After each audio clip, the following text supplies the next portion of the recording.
Hello and welcome back to our YouTube channel and our business conversation series. You probably all know the drill by now, but this is when we have industry experts coming in. We talk about all things related in the world of professional services, not just business development and marketing, although of course we'll touch on a little bit of that as well. So today we're going to look at the world of legal recruitment. It's a really competitive thing. The battle for talent is what sets the leading firms apart and how they can secure that talent. So I'm delighted to have Jenn Little here from Insource, who provide a kind of different alternative in that legal recruiting space. And we'll talk through that in this conversation here today. But welcome, Jenn. Thanks, Ben. Just before we get started, I'd like to know a little bit about your career and what led you to creating and founding Insource. Sure. So prior to founding Insource, I had a search and recruitment business. I was recruiting and headhunting lawyers on both sides of the Tasman. And it was in that time, post the GFC, when law firms, much like they are today, are really struggling to fill live vacancies. Vacancies are taking, 6 to 18 plus months to fill. And by the time they came to engage my search services, they had usually exhausted more traditional methods of recruiting. And, I was their last option. And I realised pretty quickly that to turn around those research lists, I really needed to be able to have a more comprehensive pool of lawyers than just the lawyers that were actively looking for their next opportunity. So is that what Insource does? Does it help you create a pool of talent out there? Yeah, well, it gives you the visibility of that comprehensive talent pool of lawyers. It enables you to be able to identify talent quickly for live vacancies, to build out talent pipelines ahead of the market, and to be able to get some really interesting insights into the composition and movement of that talent. So back in, 2015, when I established Insource, and I used Insource in my previous search business for probably about 3 years. I think I placed about 130 lawyers into law firms on both sides of the Tasman in that time, before deciding to give Insource to the law firms so that they could take control of their recruitment directly and reduce their cost and time to hire. Fantastic.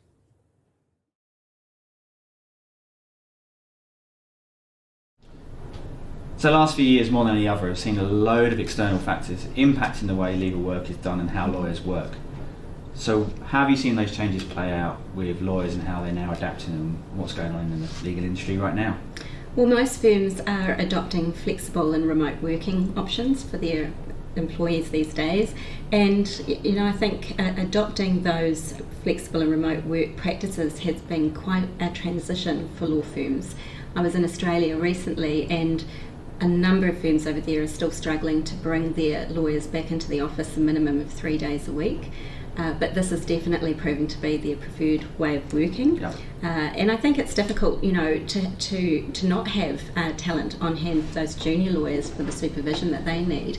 So there are some challenges. It doesn't work for everybody, working remotely. But I think also, there's a real transition happening with technology, and that's impacting the way that lawyers are working. And also, there's a greater expectation from both lawyers and lawyers' clients in terms of efficiency around how that work gets delivered. And I think there's just this expectation that firms will invest in technology. There's a lot of technology coming. It's an expensive layout for firms in terms of uptake of that technology, and also to know what technology to take up for their lawyers and their clients to create those efficiencies around how they practice.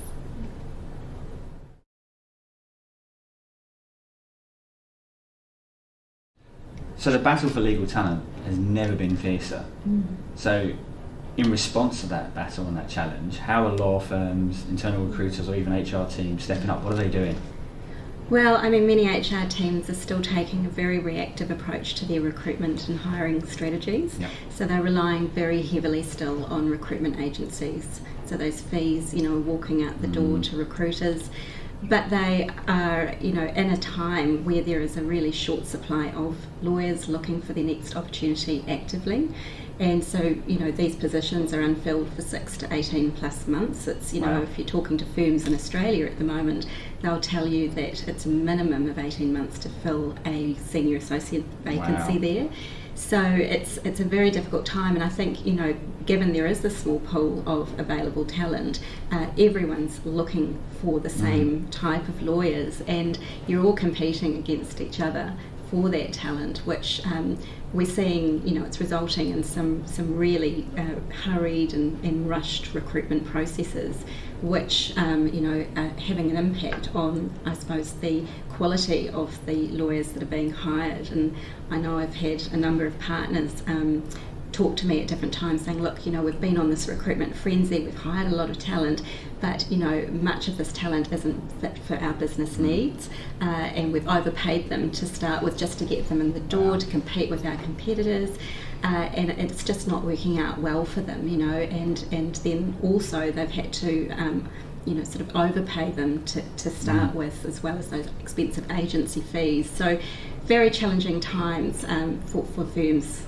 with respect to still recruiting reactively. And I think this is an area of HR that, in operations within a law firm that really needs some significant transformation and greater efficiency and different structures. And we're seeing some firms are starting to look at and are splitting out their recruitment function from their HR function.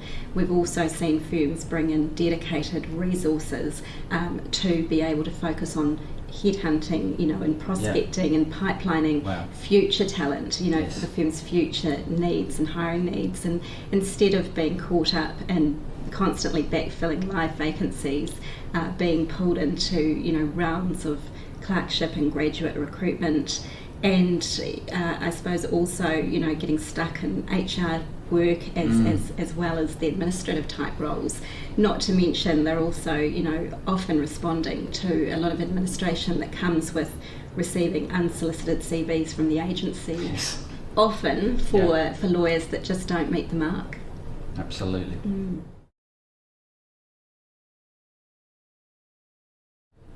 So Jen, there's a lot of global surveys and reports out there right now, and they're all showing one growing trend. Yes, fees for buying legal services are going up, but that's in response to inflation and actually rising costs within firms. The biggest rising cost within firm has always been recruitment. In fact, you set a budget, but it's kind of the runaway train. You've got to fill the vacancy because you need to do the client work. So the costs go up and escalate and panic sets in. So how do firms actually address this challenge? Yeah, that's a good question, Ben. Look, I think, firms do want to take control of their recruitment and their astronomical spend that's just walking out the door to agencies and advertising and LinkedIn Recruiter and other very expensive applications that they're using. But I think, to do this well and to really transform this area of business within their operations side of their business, they really need to invest appropriate budget to enable the firm to take up the right tools and resource to actually move away from reactive strategies to more proactive strategies. Having a dedicated resource within their firm that can focus on their future hiring needs without those distractions of the more day-to-day live roles that have been open for 6 or more months, that they can actually talk to lawyers out there, lawyers that are overseas, and find out when they might be returning and whether they would consider a role with their firm in the future, and also reach out to their alumni or their workforce connections. That's a great referral source, and to be able to have a focused, dedicated resource, maybe even a resource that's incentivised, to really engage well with that process and bring about, great quality and specialist talent. And I think, firms are still trying to recruit reactively. It's not working for them, and we know that because it's taking 6 to 18 plus months to fill these vacancies. But despite that, they continue to try and pull rabbits out of hats. And I think, the recruitment spend is astronomical for firms these days, and if they really want to get on top of that and reduce also the time to hire, then this would be a fantastic opportunity for them to move away from those stagnant talent databases, to move away from those expensive recruitment agency fees, and bring in their own resource to do that for them, in a more proactive way where they can really assess the right quality people for their future roles. We did a recent survey around this, and it was really interesting. Firms definitely do want to take control of their recruitment. We've seen them in recent months and even in the last last couple of years hire in their own internal recruiter, either part-time or full-time, or add additional resource to their internal recruitment teams. But again, those individuals are still being pulled onto the needs that are already urgent and live, rather than actually being able to focus more proactively. And I think, it's really important these days that as part of your core recruitment strategy that you do have a part-time or full-time dedicated resource to being able to create those relationships with that future talent and keep those people updated on your firm news and updates. If a partner's going to London, they could meet with them in London, really make them feel like this is a firm that really wants to hire them in the future. So it's kind of that old age of hire the talent for the future, not for the now. Yes, and I think firms because they are typically so reactive, they're more willing to pay $35,000, $50,000, $65,000 fee for one lawyer placement because they can see the value of what they've got. It's there now, as opposed to actually investing in a salary, a part-time or full-time salary, to bring about that really warm interest and to go out fairly wide and promote the firm's employee value proposition. And who better than to promote those messages than someone inside your firm, as opposed to an agency that really doesn't know the heart of your business.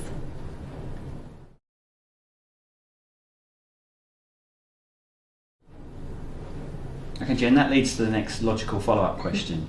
With all these tools and technologies available to in-house recruitment teams, how do they put it in place and actually make it work for the benefit of their firms?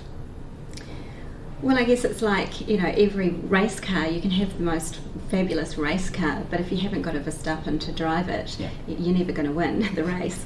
And I think it's the same with technology. If you're spending money to bring in the right technology and tools for your business, then you need to make sure that you've got a driver for those tools. And I think again, firms are part of the way there in this, but it's not working completely well for them at the moment. I think, again, particularly in the legal sector where it's a very specialist environment, and you need to have some knowledge of the legal sector, of those areas of practice and sectors that these lawyers operate and work in, and also a knowledge of lawyers and firms that have broken away from each other, to sort of build that trust when you are talking to future talent, and they know, that know their environment, that the legal profession. So I think it's really important that these people that are being hired in to drive the tools have some knowledge of the legal sector. Maybe they've worked as a lawyer, maybe they've moved away from being a lawyer into more of an HR recruitment type role. But I think it's really important that firms don't just bring in people who have had 18 months recruitment experience. You need to be confident speaking to lawyers at all levels, and you've got to invest in the right people to get behind the right resource to make that sing. And it's obviously a key part of strategy and a key part of reducing costs and getting the best talent, which is basically the heart of a law firm.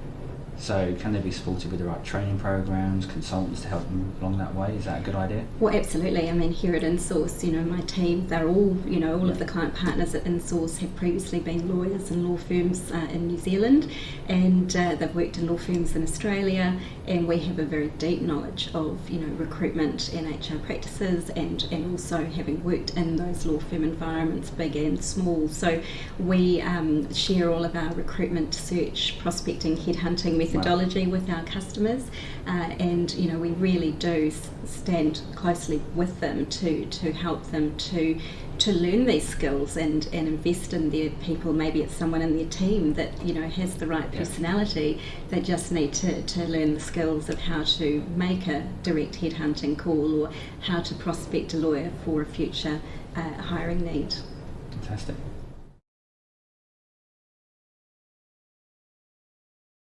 Hi Jen, so looking at the industry a bit more broadly now, what are the key factors that are going to affect the legal industry in, say, the next 3 years?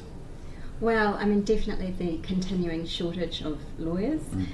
It was interesting to read in the Australian Financial Review in early October that solicitors have now been added to the top of the list of white-collar professions that have a growing talent shortage.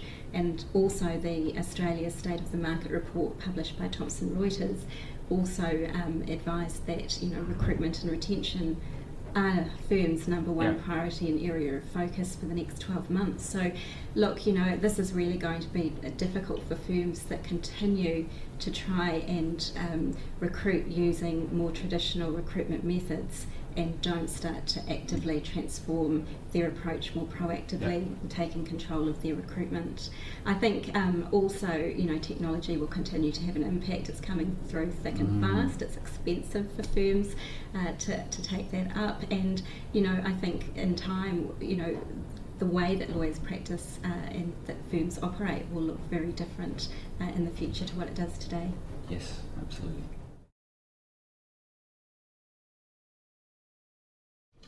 Okay, Jen, so now the borders are all open. Legal talent, which is shrunk, can travel wherever it likes. In this part of the world, what we see in terms of OEs and net migration, what kind of impact is that having on all this? Well, there's still more lawyers heading offshore than there are coming back to New Zealand and Australia. But I suppose, we've seen lawyers heading off with up to as much as 5 years PAE, so because they've headed off later. Yes. But we're also seeing, Australian firms really hiring a lot of New Zealand lawyers. For New Zealand lawyers, pre those years, lawyers would head off to the UK and then maybe come back via Australia. But these days they're heading to Australia, and I think in part because Australia now pay at a similar level to the UK, and they can access global work from Australia, and they're only a 3 to 4 hour flight from home.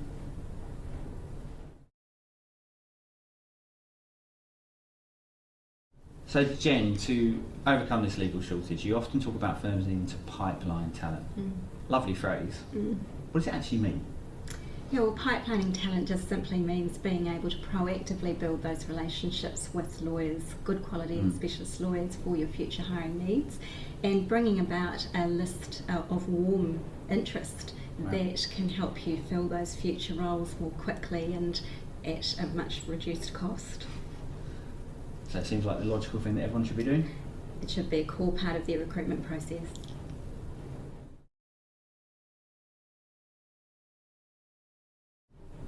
So there's ultimately 3 types of recruitment available here: traditional recruiting, headhunting, which always sounds a little bit more aggressive than it actually is, and pipelining of talent. What are the pros and cons of each of these for law firms and how they adopt them? Well, I mean, reactive recruitment is just that, it's being able to go out through an advertisement or talking to agencies to see who is actively looking for the next role.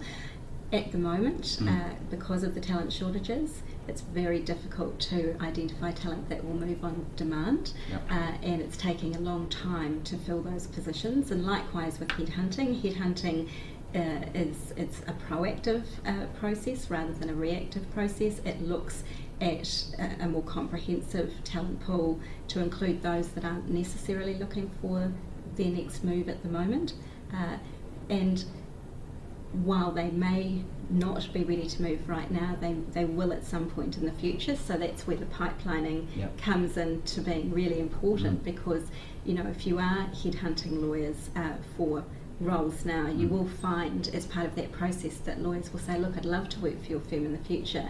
I'm probably another 12 months from coming home from London, but look, let's stay in touch and let me know if there are opportunities that present in the next 12 months that might be suitable for me. So again, really important to be able to have a way and the right tools to be able to track the relationships that you're establishing and building out there in the market. But again, with headhunting at the moment, if you're expecting them to move on demand, don't. More often than not, they won't, not unless it really aligns with their professional and personal aspirations. And if you can find someone to move on demand currently, then it's like the Powerball, you're doing better than most. Brilliant analogy.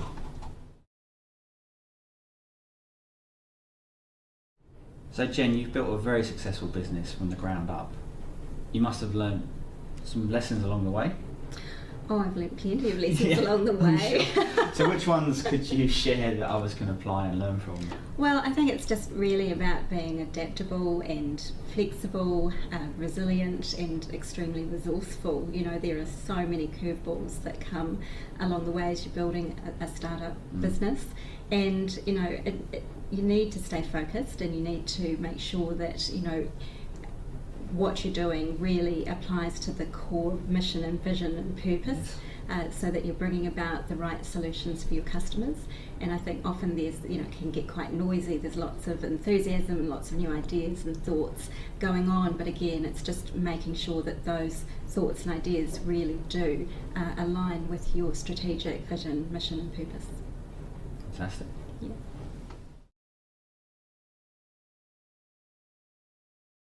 So Jen, that brings us to our final question. My favourite one. I enjoy this one, but that's obviously why we're here. So what one tip would you give people in terms of business development marketing, in terms of winning new work, bringing clients on board? What one tip would you share with our audience here today? Just one, Ben. Well, just one. You can go two if you like. Well, I think it's about being authentic, being genuine, being real. Just be yourself. I think, you know, if people like you, they'll want to work with you. For me personally, I love to drive connections and relationships. I'm very much a people person, and I think if I could spend my days opening doors and connecting people, I'd be in my dream job. But I don't have a sales background. I don't bring a sales background, and I think you do need to be careful sometimes in certain sectors, particularly in the legal sector. You know, they certainly don't like jargon, and salespeople do love jargon. And so I think it's just, you know, being aware of that and remaining authentic and not overselling. Nice, good answer.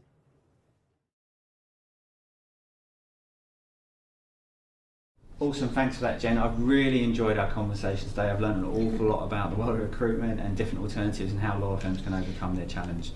Once again, thanks to everyone for being with us and watching us here on our YouTube channel. This has been our business conversation series. We have several in this series. We'll have more upcoming. They'll be in all areas of professional services, not just legal. Remember to like and subscribe to our channel here, and we look forward to seeing you in the next conversation.